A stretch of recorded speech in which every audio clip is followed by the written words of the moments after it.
Good evening, everyone. I am Miss Poonam Bhandari. I am from class LKG. Every Friday, we are going to do extra activities for our LKG class. Today also, we are going to do Nepali words. नानी बाबुहरु हामी सधैं चाहिँ शुक्रबारे कार्यक्रममा दुई अक्षरका शब्दहरु भन्ने ल हुन्छ मेरो पछि पछि फलो गर्नुस् है सबैजनाले okay are you ready okay thank you एउटा अक्षर हुन्छ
अर्को अक्षर हुन्छ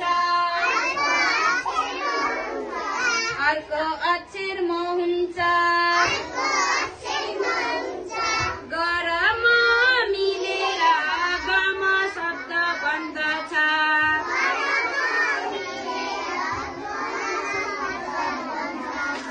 गमा शब्द बन्दछ गमा गमा एउटा अक्षर फ हुन्छ